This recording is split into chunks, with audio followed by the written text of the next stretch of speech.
Good morning students. आज की इस क्लास में अपन माइकलसन व्यतिकरण मापी के बारे में बात करेंगे। इसमें दो बहुत ही अच्छे प्रकार से पॉलिश किए हुए दर्पण M1 तथा M2 और दो शीशे की प्लेट A और C समानांतर होती हैं। कांच की प्लेट A के पीछे का पक्ष आधा सिल्वर पॉलिश्ड होता है, जिससे स्रोत S से आने वाला प्रकाश बराबर परावर्तित और परागमित होता है। एकवर्णी प्रकाश स्रोत S का प्रकाश लेंस L में होकर प्लेट A पर गिरता है। लेंस L किरण पुंज को समानांतर बनाता है। प्लेट A 45 डिग्री कोण पर आनत होती है। जो प्लेट 45 डिग्री के कोण पर आनत होती है और आपतित किरण पुंज की आधी ऊर्जा प्लेट A द्वारा दर्पण M1 की ओर परावर्तित होती है और शेष आधी ऊर्जा दर्पण M2 की ओर उसमें से परागत होती है। ये दो किरण पुंज परस्पर अभिलंब दिशाओं में जाते हैं और दर्पण M1 और M2 द्वारा वापस परावर्तित होते हैं। एक मिनट में आपको डायग्राम बना दूं। आपकी प्लेट A है, ये आपका सोर्स है, ये लेंस L है। यहाँ सोर्स से प्रकाश आया, ये सोर्स इस लेंस के फोकस पर होता है, तो यहाँ से समांतर किरणें मिलती हैं। ये जो प्लेट A है, ये इस प्रकाश से 45 डिग्री के ऊपर इंक्लाइंड होती है। यहाँ से आधा प्रकाश इससे परावर्तित होकर के यहाँ पर एक मिरर लगा रहता है, जिसका नाम अपन ने M1 रखा है, और एक मिरर इस तरफ लगा हुआ है, जिसका नाम अपन ने M2 रख रखा है। तो इसमें परावर्तित किरण मिरर M1 की तरफ जाती है और जो इसमें से परागमित किरण होती है वो मिरर M2 की तरफ जाती है और वापस परावर्तित होकर M1 और M2 से पुनः परावर्तित के पश्चात वापस प्लेट A की तरफ जाती है।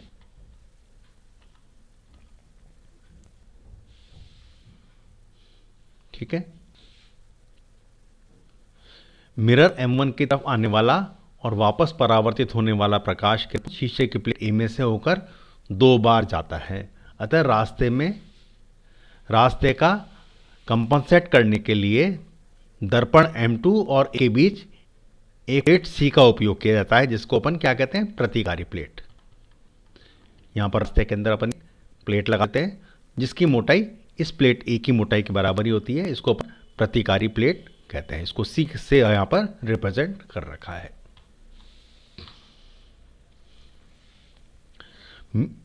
M2 की ओर जाने वाला और A की ओर वापस परावर्तित होने वाला प्रकाश पुंज भी प्रतिकारी प्लेट C में से दो बार होकर जाता है। अतः दोनों किरणों के शीशे में से पथ बराबर हो जाते हैं। दर्पण M1 एक वाहन पर लगा हुआ है। जो दर्पण M1 है, इसको ऊपर नीचे अपन स्लाइड कर सकते हैं और हत्थे H की सहायता से इसको चलाया जा सकता है। दर्पण M1 द्वारा तय की गई दूरी स्केल पर पढ़ी जा सकती है। यहाँ एक स्केल लगा रहता है जिस पे अपन मिरर M1 को क्या ऊपर या नीचे अपन ने सरकाया ये देख सकते हैं।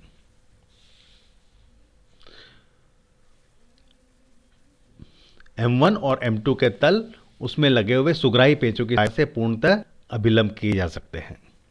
ये मिरर M1 और ये मिरर M2, इनके तल एक दूसरे के लंबवत कर सकते हैं। इसके अंदर पेंच लगे रहते हैं, जिनके यहाँ 3 पेंच लगे रहते हैं, इस पर भी और इस पर भी, जिसकी सहायता से अपन इसको पूर्णतया लंबवत भी कर सकते हैं।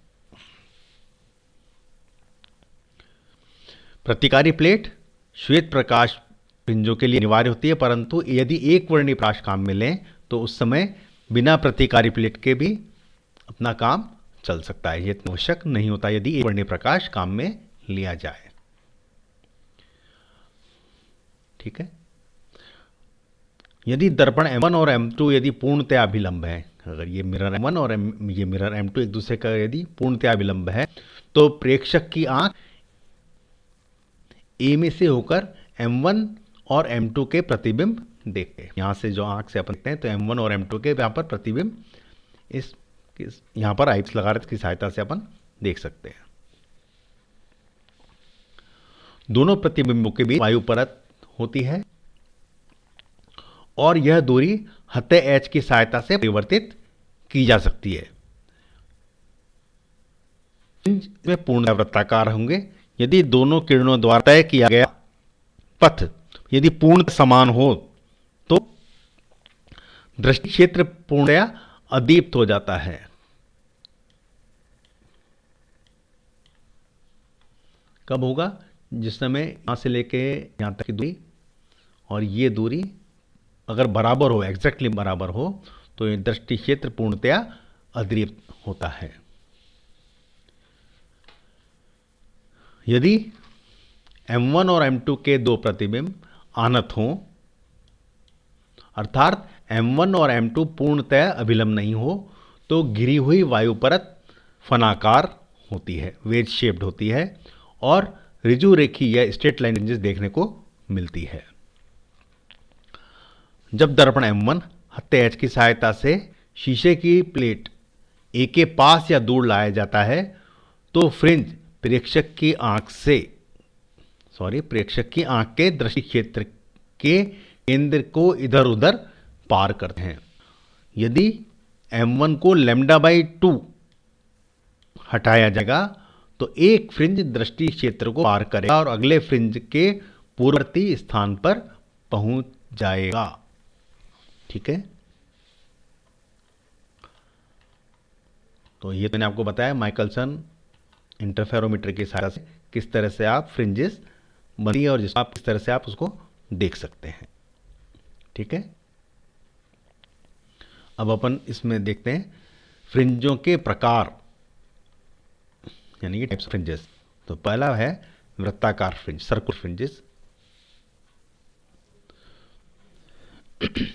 वृत्ताकार फ्रिंज एक वर्णी प्रकाश द्वारा माइकलसन व्यतिकरण मापी में निर्मित होते हैं, जहां पर दर्पण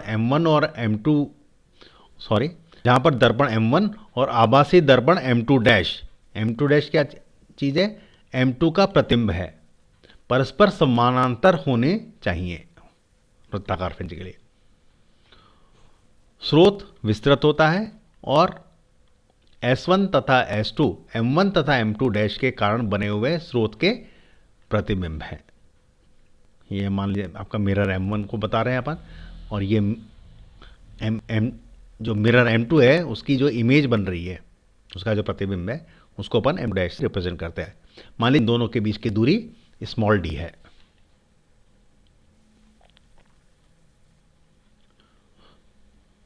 तो S1 तथा S2 M1 तथा M2 के कारण बने हुए स्रोत के प्रतिबिंब है। यदि M1 M2 जो है, अभी मैंने बताया कोई d दूरी पर है, तो S1 S2 के बीच दूरी कितनी हो जाएगी? 2d, इतनी।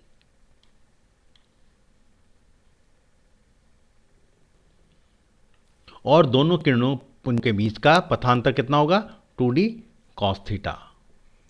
अतः वे किरणें 2d cos theta = n lambda होगा, प्रबलित होकर अधिकतम तीव्रता उत्पन्न करेंगी। ये वृत्ताकार फ्रिंज जो आनति थीटा द्वारा निर्धारित कलांतर के कारण व्यतिकरण से उत्पन्न होते हैं, समानत फ्रिंज अथवा हेडिंजर फ्रिंज कहलाते हैं। जब M1 और M2 यदि ओवरलैप कर जाएं तो पथांतर कितना हो जाएगा? 0 होगा और दृष्टि क्षेत्र क्या हो जाएगा? पूर्णतया अदीप्त हो जाएगा, इस तरह का दिखाई देगा। यानी जब जिस समय M1 और M2 ओवरलैप कर जाए, यानी कि d का मान 0 हो जाए, टाइम पे। ठीक है, और M1 की अपेक्षा M2' आंख के निकट होता है तो फ्रिंज इस प्रकार के नजर आते हैं, जो डायग्राम में ए दिखाया रखा है उसके हिसाब से होते हैं। और जब M1 की अपेक्षा M' आंख से दूर होता है तो फ्रिंज डायग्राम सी के अनुसार नजर आते हैं इस प्रकार से। ठीक है, अब अपन इसमें बात करते हैं लोकलाइज्ड फ्रिंजेस की या स्थानीयकृत फ्रिंजों की। जब दर्पण M1 और आभासी दर्पण M2' का प्रतिबिंब परस्पर आनत हो तो गिरी हुई वायु परत फनाकार होगी या वेज शेप्ड होगी और रेखीय फ्रिंज इस समय पे दिखाई पड़ते हैं। विभिन्न पथांतरों के मान के लिए फ्रिंजों का स्वरूप इस तरह का होता है।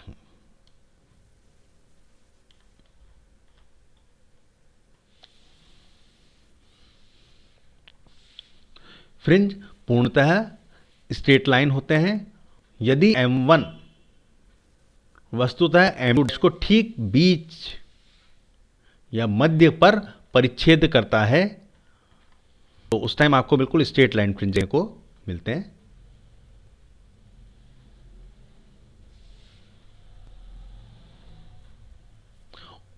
और अन्य स्थितियों के फ्रिंज इस प्रकार से होते हैं, ग्रास और ग्राम सेकंड के लिए होते हैं।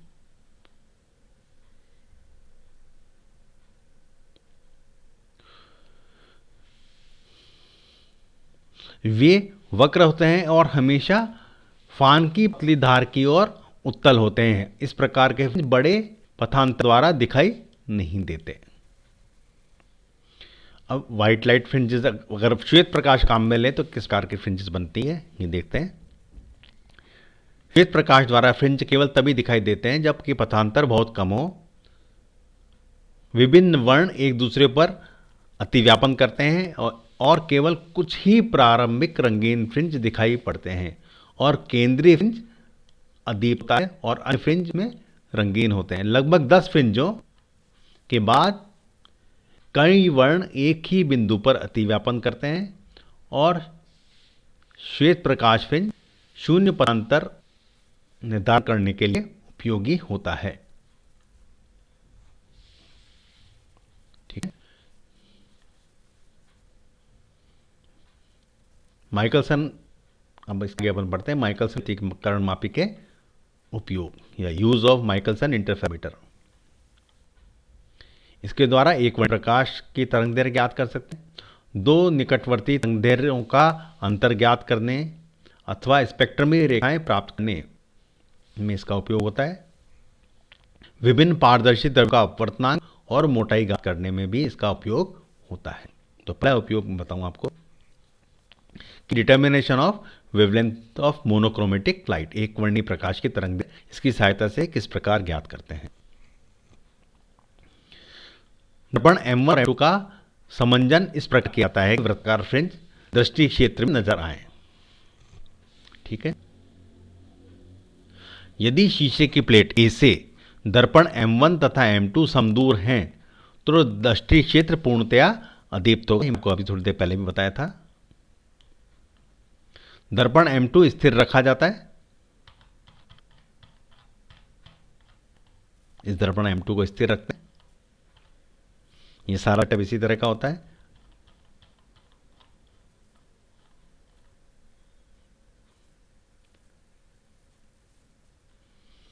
और दर्पण M1 माइक्रोमीटर पेंच के हत्थे की सहायता से चलाया जाता है और दृष्टि क्षेत्र को पार करने वाले फ्रिंजों की संख्या को अपन गिन लेते हैं। मान लो तरंगदैर्घ्य लैम्ब्डा के एक वर्णीय प्रकाश के लिए दर्पण को दूरी d द्वारा हटाया जाता है और दृष्टि क्षेत्र को पार करने वाले फ्रिंजों की संख्या मान लीजिए उसमें n है। अपन क्या लिख सकते हैं, d = n λ/2, क्योंकि एक फ्रिंज स्थानांतरण के दर्पण अर्ध तरंगदैर्घ्य की दूरी तय करता है। तो इस प्रकार अपन यदि d का मान कैलकुलेट कर लें और जो जितनी फ्रिंजों ने और जो फ्रिंजों की संख्या है उनको यदि गिन लें तो अपन लैम्ब्डा का मान ज्ञात कर सकते हैं। अतः लैम्ब्डा का मान इस प्रकार से ज्ञात किया जा सकता है। तो इस प्रकार अपन माइकलसन इंटरफेरोमीटर की सहायता से एक वर्णीय प्रकाश की तरंगें ज्ञात कर सकते हैं। अच्छा, ये थी। इसके बाद अपन नेक्स्ट क्लास लेंगे।